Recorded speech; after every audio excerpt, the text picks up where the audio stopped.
Jadi dia sambil sakit kepala, garuk-garuk kepala, situasi melihat demokrasi sekarang dan peradaban. Jadi saya datakan ini jadi 6 November 2023. Untuk Bung Rocky tolong nanti diantar ya. Jadi sama ya, mudah-mudahan buku ini akan terbit. Jadi bukan hanya buku seperti tadi yang Pak Prof Salim sebut. Siapa kawan kita yang menangis, Prof? Yang Gunawan Muhammad ya. Nah, kalau beliau ini garuk-garuk kepala justru, bingung. Tapi sebenarnya tetap tegas. Dan ini karena Anda orang Kawanua, jadi saya pikir ini lautnya saya ambil lah, seperti Profesor Lapian. Profesor Didik Rahbini, saya ambil sementara kedudukan Anda sebagai rektor ya. Oke, terima kasih teman-teman. Pak Dipo, itu lukisan yang diarahkan supaya ada laut di belakangnya tuh, karena saya dari Minahasa dan saya suka laut, apalagi isinya itu ikan itu. Saya pemakan ikan, bukan penghafal nama-nama ikan. Dan bagian paling enak dari ikan adalah bagian kepalanya tuh. Karena kepala ikan lebih berguna dari kepala negara. Saya mulai dengan sedikit suasana lain, karena tadi guru saya, Pak, teman juga, Pak Salim Said, memulai dengan cucuran air mata. Atau dia menceritakan sahabatnya Gunawan Muhammad yang bercucuran air mata. Sepertinya apa yang disesali itu? Kalau ada lagu Don't Cry For Me Argentina itu semacam tipuan dari Evita Peron waktu itu untuk mengambil kembali semangat dari rakyat yang mulai pudar, tidak lagi percaya pada jenderal yang ada suaminya tuh. Don't Cry For Me Argentina, lu apa liriknya tuh? The truth is I never let you. Itu dasarnya tuh. Jadi kalau kita bicara tangis-menangis, memang banyak orang yang bersedih karena demokrasi yang diharapkan, diupayakan oleh Presiden Jokowi batal demi keluarga, bukan demi yang lain. Dibatalkan hanya oleh urusan satu kotak kongguan gitu.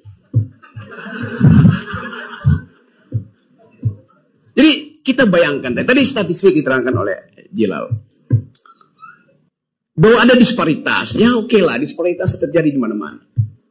Tetapi tadi saya dapat berita bahwa, bukan berita, semacam snapshot dari TikTok. Seorang perempuan di Subang mengulas fenomena bertebarannya baliho Kaisang di desa-desa di Jawa Barat. Dan kalau kita bikin semacam praduga bersalah, pertanyaan kita, siapa yang menebarkan itu? Bahkan dikatakan di situ akan disebarkan di seluruh Indonesia. Saya menghitung kira-kira akan ada 10 juta baliho akan disebar di seluruh Indonesia. Di setiap desa. Berapa banyak desa di Indonesia? Ada berapa banyak? 400.000 ada. Oke, 30.000. Berapa? 74.000 lebih. 74.000 lebih, satu desa ada 20 baliho. Artinya ada kurang lebih 1,5 juta baliho akan dipasang di desa-desa. Dari mana uangnya tuh? Kalau satu baliho 100.000. Apakah PSI punya dana sebanyak itu? Partai Solidaritas Indonesia. Di mana dia dicetak sehingga tiba-tiba dalam 2 hari udah ada 1,5 juta itu? Ya pasti dicetak di Cina mungkin yang punya mesin itu. Dan siapa yang bayar? Itu masalahnya. Jadi Anda bayangkan, satu anggota keluarga difasilitasi sedemikian masif oleh uang dan kekuasaan dan aparat. Saya bisa menduga itu pasti dipasang polisi. Aparatnya. Mana ada PSI sebanyak itu bisa pasang satu Indonesia? Jadi kita mulai berpikir tentang satu upaya untuk membusukkan demokrasi. Satu demi satu anak muda. Sedemikian banyak uang dibuang. Setiap malam pasti ada upaya memasang di semua desa baliho sang ketua PSI. Pada malam yang sama, ada 17 juta manusia Indonesia tidur dengan perut kosong.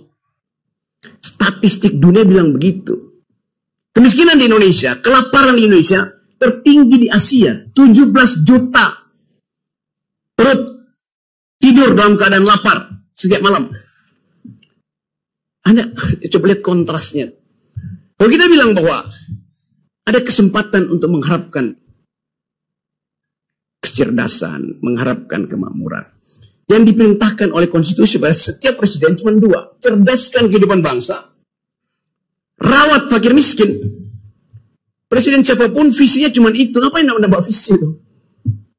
Memang cuma itu. Rawat fakir miskin, cerdaskan kehidupan bangsa. 9 juta fakir miskin mau dikasih makan kongguan. IQ nasional kita sekarang tinggal 78. Cerdas di mana bangsa ini? Dengan 9 juta kelaparan per malam. Dan IQ 78. Mau ngapain dengan bonus demografi?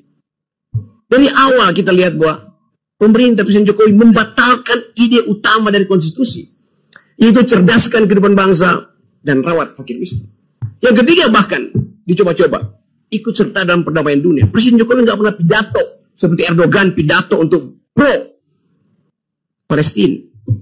Yang ada di Monas kemarin adalah masyarakat sipil, itu bukan negara.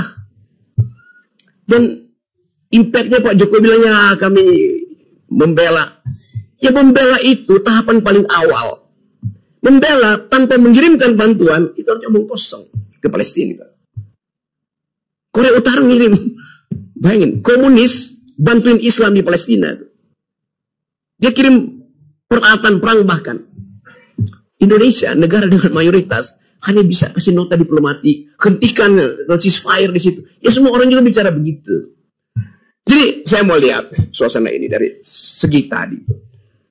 Yaitu tadi kita mau lihat apa yang salah di dalam demokrasi kita. Sehingga mereka yang paham tentang value, democratic imperatif, selama 9 tahun diem, dan 2 hari lalu menangis di depan TV. Apa nggak bego tuh? Ngapain nangis? Artinya dari awal dia tidak bisa mendeteksi bahwa dia membeli kucing dalam karung selama 9 tahun. Saya membeli kucing dalam karung dan saya nggak mau beli karena karungnya bolong. Dari awal saya tahu kucing mana yang ada di situ. Kan itu dasarnya gitu kan. Jadi apa yang kita sebut sekarang sebagai upaya untuk menghasilkan dignity, apa namanya, martabat sebagai bangsa, nggak ada satu fasilitas pun di dalam olah pikir kita yang memungkinkan kita percaya bahwa akan ada dignity pasca Jokowi pasca Jokowi di-impeach. Kita mesti membayangkan satu radical break hanya mungkin terjadi kalau prosedur demokrasi dibatalkan total. Karena itu prosedur demokrasi sekarang ada peralatan Jokowi untuk memperpanjang dinastinya. Itu prosedurnya. Pakai semua aparat. Jadi kita batalkan dulu prosedur yang dibuat oleh Jokowi, baru Anies bisa menerobos halangan itu. Baru Prabowo bisa lega bahwa dia masuk sebetulnya dalam koridor yang sudah dibersihkan. Baru Ganjar juga bisa berpikir, oh iya saya bukan jadi petugasnya partai. Karena itu dasarnya. Jadi kalau kita mau berpikir radikal tentang demokrasi hari ini, tidak ada hal yang lebih patetik, patologis ketimbang apa yang diperbuat oleh Jokowi di Mahkamah Konstitusi. Karena itu kita menginginkan, dan saya kira harus terjadi satu ucapan yang masuk akal dari Pak Jimli Asidik. Dari forum ini, saya minta Pak Jimli Asidik, Anda asidik, bukan as. Itu, kita niatkan itu. Karena soal ada keraguan-raguan pada Pak Jimli itu. Dengan mengirim sinyal. Ucapkan aja bahwa saya akan melakukan keputusan yang bersifat radical break. Gitu. Itu dasarnya, baru kita percaya bahwa dimungkinkan kemuliaan tumbuh lagi. Tuh. Jimli Asidik bilang bahwa ini republik rasa kerajaan. Kita tunggu konsekuensinya. Kalau dia bikin keputusan yang moderat, itu artinya dia bagian dari punakawan kerajaan. Yes, logikanya begitu. Bicara untuk nyenang-nyenangkan aja. Tapi kita percaya bahwa Jim Lee Asidik didesain oleh alam semesta untuk jadi messenger the new kind of democracy itu. Jadi tolong viralkan ucapan saya supaya sampai pada Jim itu. Dari Australia saya masih hubungan dengan dia. Saya bilang, Anda diminta untuk jadi seorang etikus, bukan sekedar seorang teoretikus dalam kebijakan negara. Dan itu yang kita inginkan. Rakyat ini menunggu seorang etikus menumbuhkan kembali harapan. Kesempatan itu ada. Karena apapun argumennya, keputusan Mahkamah Konstitusi bilang bahwa yang boleh jadi presiden adalah berumur 40 tahun atau pernah menjabat sebagai kepala daerah. Memang tugas kepala daerah jadi wali kota Solo itu serumit apa? Setiap malam saudara Gibran bisa telepon semua konglomerat di situ untuk bikin proyek. Dia bisa telepon semua BUMN. Erick Thohir setiap minggu bolak-balik ke situ.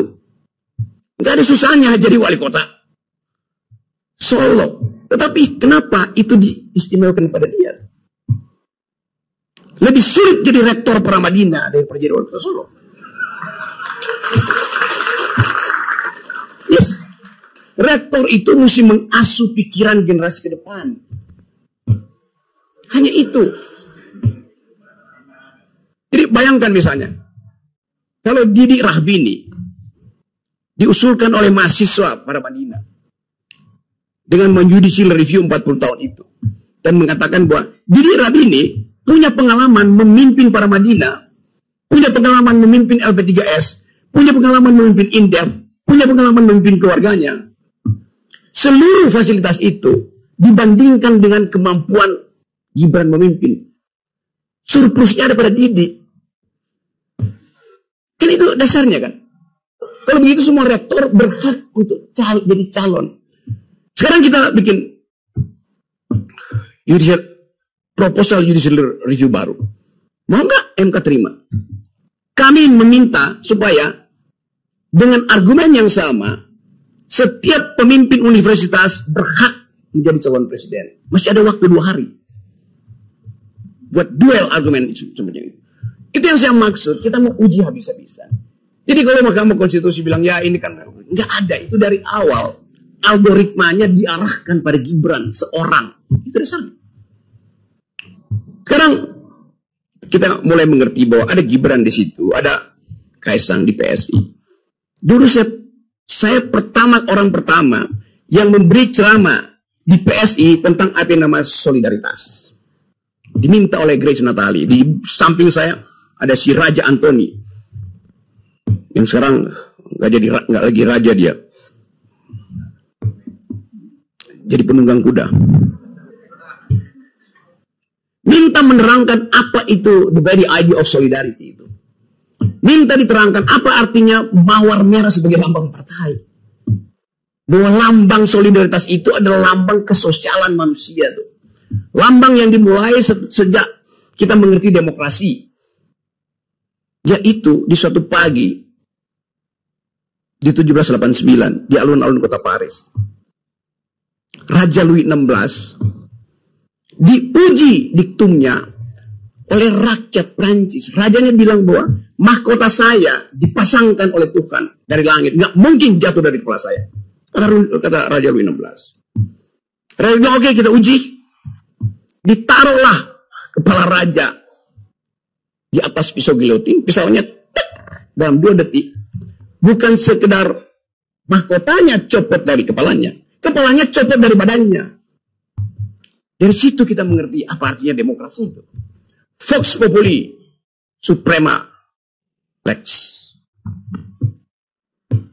Suara rakyat adalah hukum tertinggi. Itu kita mengerti bahwa demokrasi membutuhkan solidaritas. Dan solidaritas masyarakat Prancis yang mengajarkan kita bahwa demokrasi dituntun dengan cara perlahan-lahan, bahkan dengan kejadian-kejadian yang berbahaya. Dari revolusi Prancis sampai Don't Cry for Me Argentina. Jadi kita paham sejarah intelektual dari demokrasi. Tanya pada Kaisang, paham nggak dia sejarah itu?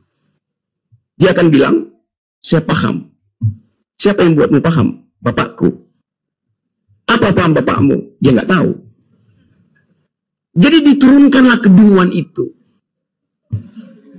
Saya mau terangkan itu serius, karena saya bagian dari itu. Untuk mendorong anak muda waktu itu untuk punya partai. Saya cerita ini sebagai catatan antropologi supaya teman-teman tahu bahwa kalau saya menghina orang itu dasarnya ada. Saya diundang di situ. Sekarang Saudara Kaisang memimpin sebuah partai PSI dengan baliho 1,5 juta. Mau diapain? Lambang dari partai itu adalah mawar merah, tanda sosialisme Eropa. Mestinya kita bertanya, tanda partai PSI itu apa sekarang? Masih mawar merah? Bukan, menjadi kulit pisang. Karena Saudara Kaisang nggak ngerti mawar merah, dia ngerti kulit pisang. Sebagai pengusaha pisang goreng. Saya mau mengolok-olok itu dengan sengaja. Hanya dengan olok-olok itu, kita dibuka pengetahuannya. Yang saya sebut sebagai kemarin bajingan tolol, Jokowi bajingan tolol. Sekarang saya olok-olok semua orang. Nggak ada artinya lagi dibandingkan dengan kemarahan publik hari ini yang setiap hari menghina, menghujat Presiden Jokowi. Dan itu dianggap sebagai udah biasa yang mesti dihina dulu aja. Tadi saya mulai dengan ada anak muda dari Subang yang mengolok-olok Kaisang dan dengan sendirinya keluarganya. Di akhir olok-oloknya dia bilang, kami muak. Kata kami muak itu bukan sekedar muak. Muak karena apa namanya nih? Ya apa? GERD-nya naik itu. Gastroesophagus reflux disease. Bukan karena GERD-nya naik. Tetapi secara psikologi dia muak melihat keadaan ini. Apa tepatnya tuh? Bahasa Perancis lebih bagus mengungkapkan. Nausea. Muak secara psikologis tuh. Jadi Anda bayangkan kemuakan itu ada pada generasi yang justru ingin melihat PSI itu jadi tumbuh sebagai partai berotak. Itu tidak terjadi. Jadi teman-teman semua, kita mulai dengan keadaan itu. Untuk memperlihatkan bahwa yang kita sebut sebagai peradaban bangsa berubah karena diolah oleh para bangsa. Itu. Jadi teman-teman, saya diminta kasih pengantar pendek supaya kita bisa diskusi. Yang penting adalah bagi kita mesti bisa membayangkan satu perubahan politik di Indonesia dalam 1-2 minggu ini berlangsung di luar sistem elektoral. Kalau itu terjadi, dan sangat mungkin terjadi, siapa yang memimpin itu? Itu pertanyaannya. Dia akan dipimpin oleh ini. Tadi kata Didi Rabbini, Institut Peradaban tidak punya kampus. Saya bilang, kita berkampus pada peradaban. Dan Institut Peradaban berupaya untuk mengingatkan terus bahwa ini adalah the community of thought. Komunitas pikiran. Karena itu, keinginan kita adalah melengkapi proses beradab yang sudah ditanamkan oleh para founding parents kita. Itu berdebat tentang ide. Bertengkar dengan argumen. Bukan kirim-mengirim sentimen. Itu yang hendak dilanjutkan oleh Institut Peradaban. Pikiran-pikiran peradaban yang dimulai sejak bangsa ini tahun 30. Ketika pemimpin-pemimpin kita ditangkap. Syahrir ditangkap di ND, Soekarno dibuang ke apa namanya, Lampung, Bengkulu sana tuh. Yang lain nggak ada. Tahun 30 itu kita kehilangan kemampuan berpikir karena pemimpin-pemimpin awal kita ditangkapin Belanda. 15 tahun kemudian mereka bertemu lagi di Jakarta dan memulai upaya untuk memikirkan bangsa. Menghasilkan perdebatan bermutu, konstituante. Itu perdebatan luar biasa bermutu. Bayangkan perdebatan itu dibuat demikian memikat sehingga kita baca risalah konstituante itu seperti membaca sinetron politik yang sangat bermutu. Debatnya bagus tuh. Seluruh referensi akademis ditaruh di situ. Padahal tidak semua mereka datang dari referensi akademis, tapi dia membaca. Dan pasti bacaannya bukan Sinchan. Jadi tradisi berpikir itu adalah akar dari peradaban. Tradisi berpikir ada akar dari demokrasi. Karena itu kalau ditanya, apa definisi demokrasi? Demokrasi bukan pemerintahan dari oleh untuk rakyat, bukan. Demokrasi adalah the government of reason through the government by the people. Pemerintahan akal melalui pemerintahan orang. Artinya orang itu harus berakal. Itu dasarnya tuh. Jadi demokrasi hanya mungkin diucapkan oleh mereka yang memanfaatkan akal untuk bertengkar dengan argumen. Dan itu dibenihkan oleh Soekarno, Syahrir, Tan Malaka, Aidit bahkan. Siapa lagi? Kartosuwiryo, Natsir. Ada percakapan bermutu untuk menginstitusikan peradaban pada waktu itu. Sekarang apa yang terjadi? Para pemuda waktu itu berpikir bahwa Indonesia akan dituntun oleh alam pikiran. Pada waktu itu para pemuda berpikir begitu. Karena itu Bung Karno mengatakan, beri saya 10 pemuda, saya akan guncang pikiran dunia. Dan itu yang dipakai oleh Pak Jokowi. Saya beri 1 pemuda, saya jadikan dia wapres. Rasanya logiknya gitu, Pak. Tanpa proses berpikir, tanpa skrutinisasi, tahapan untuk jadi pemimpin diuji di dalam pikiran, di dalam universitas, secara metodologi. Demokrasi kita dasarnya adalah elektabilitas, bukan intelektualitas, junto, etikabilitas. Mana ada demokrasi basisnya adalah elektabilitas. Elektabilitas itu fungsi lembaga survei yang bisa dibayar. Jadi dari awal kita udah ingatkan itu pada bangsa ini. Tapi mereka yang sok jagoan, merasa tokoh-tokoh budayawan, ya, saya dulu 9 tahun dibully oleh orang yang menangis kemarin tuh. Terus menerus sama gengnya itu. Sekarang dia bertobat mungkin. Tapi lebih baik terlambat daripada telat. Sama aja. Jadi teman-teman semua, kita akan diskusi. Itu pengantar saya untuk membuat saudara marah pada keadaan. Dan jangan lagi menangis. Karena tangisan itu bisa berarti keperikan. Anda ingat Swangsong disebut nyanyian angsa. Karena angsanya seolah, padahal itu ada tangisan angsa. Angsa itu menangis sedetik sebelum dia ditebas lehernya. Jadi dalam opera Rusia, Swangsong itu artinya angsa yang menjemput kematian. Kita mau ubah negara ini supaya satu waktu kita bisa katakan bahwa Institut Peradaban memelihara bibit peradaban demokrasi supaya tidak berubah menjadi tangisan angsa.